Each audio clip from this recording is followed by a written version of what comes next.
Hey guys, welcome back to my channel. This is Marcy and this video is going to be my January wrap up. So for the month of January, I did read 6 books, one which was an ebook and another book that I checked out from the library, which I hadn't been to the library in like more than 6 years. That is crazy, but I just like to buy my books better, and if I don't like my books then I sell them back, but whatever. I went to the library for the first time in over 6 years and I'm so excited.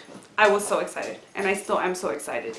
But anyways, let's get into the books that I read for the month of January. So like I said, I did read 6 books, which a couple of these are really short, so I guess that's why I was able to get so many. And I say so many, but some people be reading like 19 books. What? How? Whew.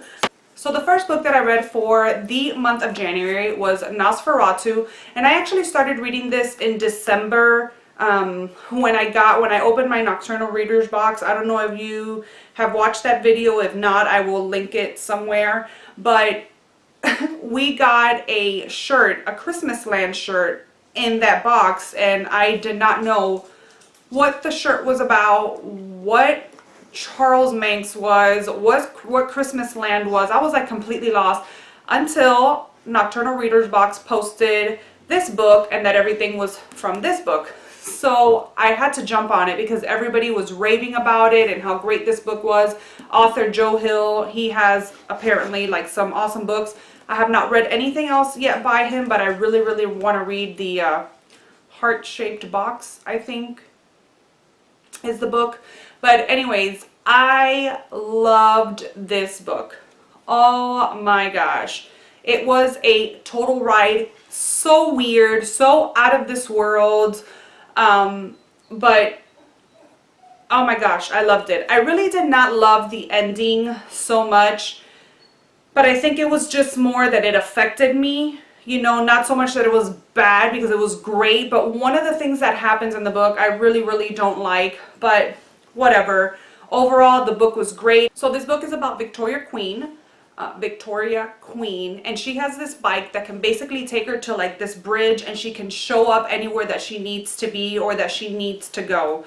It doesn't matter where it is, like far and beyond, wherever it is that she needs to go. And it also follows the story of Charles Manx, who has a Rolls Royce, a Wraith, and he has a license plate Nosferatu on it, and he likes to take kids on rides, and he likes to take them to this place called Christmas Land.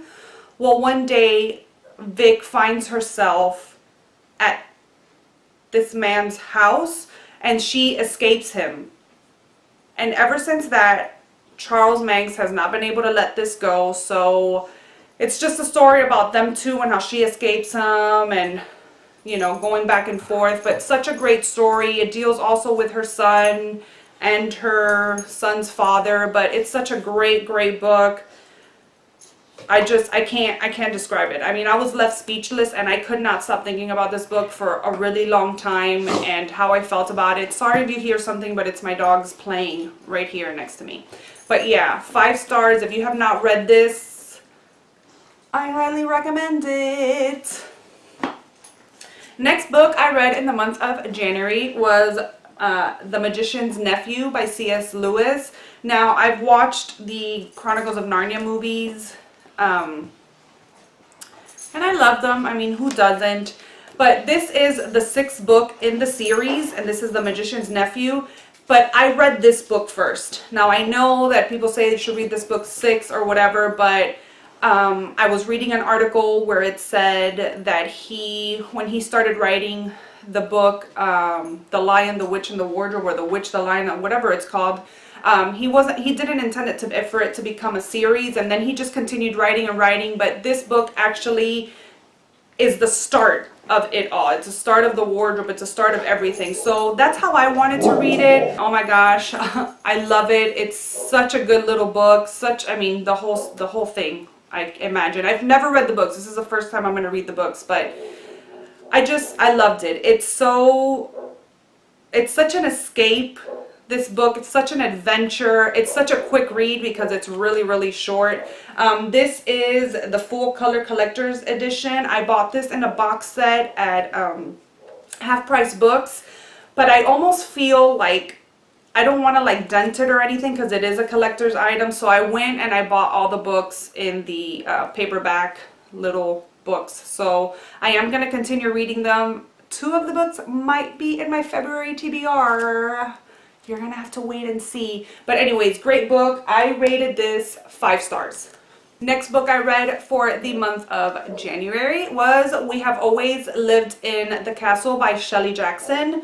Now, this book is so weird. So weird. I still don't know how I feel about this book. It kept me thinking. It kept me confused. I'm not confused anymore because I had to go online and see what this was. But when I started reading, I was like, are these people ghosts? Are they imaginary? Are they real? Like, what is this? But it's such a weird story. I'm not even going to tell you the synopsis of it. I'm just going to read the little synopsis here in the beginning.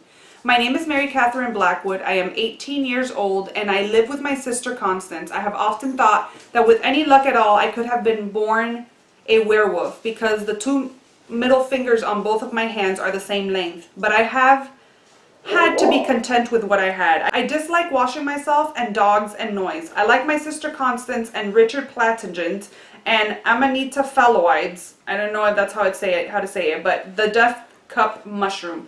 Everyone else in my family is dead. So this goes into the story of how her family dies and whoever survived whatever incident it was. But it's just weird. The ending is weird, but it's just creepy. And that's what I liked about it. The little creepy, eerie factor of it. So yeah, I rated this one 3 stars. Just because it was good, but it was just like, what? That's just how I felt. Maybe I just need another part of my brain to decipher this book. I don't know, but yeah. Next is Siege and Storm by Leigh Bardugo, and oh my gosh, did I really enjoy this book. I know a lot of people seem to think that, or seem to like the first book better than this one. And while I do agree the first one was better, I still enjoyed this one a lot. I wasn't disappointed. I did give this one 4 stars out of 5 when I did give Shadow and Bone 5 stars. But I think that this is right up there with Shadow and Bone, in my opinion. That I just enjoyed it. And I am just a sucker for a love triangle, or I don't know, a love quartet, or I don't know, but I really enjoyed this. Here we follow again Alina and Mal. They have escaped. They're running. They're incognito somewhere, but the Darkling comes back, and who else loves the Darkling? Like, I love him. I know he's, you know, I'm not going to say anything, but, well, you know, it's out there. I know he's not a good guy. Anyways, I love the Darkling. Obviously, I've only read the 2nd book. I don't know how much worse he can get, if he does or doesn't, but I love him. I love him. I love to hear him talk, and every time he says her name, I'm like, whew. Or every time I read him say her name, it's just like, I don't know, I get the chills. But anyways, 4 out of 5 stars, Siege and Storm. Love it. Next book I read was actually an ebook, and the author of the book actually did send me this book for review. It is Enal Manifesto by Bryson Mann, I believe is how you say his name.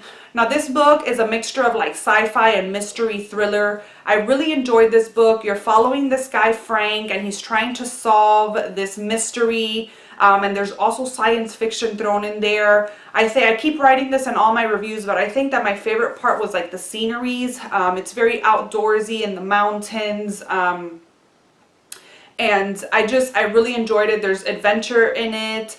There's mystery, like I said, but a great book. I gave this book 4 out of 5 stars. And the last book that I read for the month of January was a pretty disturbing one, and that is Kin by I think you say it, I think his name is Keelan Patrick, but oh my gosh. This book is gory and weird. It's gory. It's very gory. It gives me like Texas Chainsaw Massacre vibes, which was, I mean, I enjoyed watching that movie so much, but I like gory things like this. It takes place in Alabama, and like this family of cannibalists, and they're just psychos and just people that you don't want to run into, basically. But also it follows this girl, I believe her name is Claire, and she's the sole survivor of like this horrible thing between her and her friends that were taking, I think they were like on a trip or whatever, but she is the sole survivor and she's trying to get away. But if you don't like gory and like detailed nastiness, then I don't recommend this book. But if you are into all of that stuff and you like Texas Chainsaw Massacre and those kinds of things, I think you would really enjoy this book. And I gave this 4.5 out of 5 stars. So that was it. That was my January wrap up, just in case you didn't know what kind of video it was, since I said it 10 times in the videos. But anyways, I hope you guys enjoyed this video. I want to apologize because I know I didn't have any content up last week, but it was a rough week. It still is a rough week, but I really wanted to get this up. I'm actually going to film another video, so if you see me in the same clothes, you know why. But I am going to be filming I am going to be filming my January book haul right after this, and it'll probably go up Saturday. If not, it'll be up Monday for sure. Monday or Tuesday? Monday or Tuesday, one of those two. But anyways, thank you so much for watching. If you guys enjoyed this video, please give me a thumbs up. I will leave all my social media down below. Oh, I have a Twitter now, because apparently Twitter is the place to be for booktubers and for people that love books. So I will leave my link down below. But yeah, that's it. I hope you guys have a great weekend, and I will see you guys later. Bye.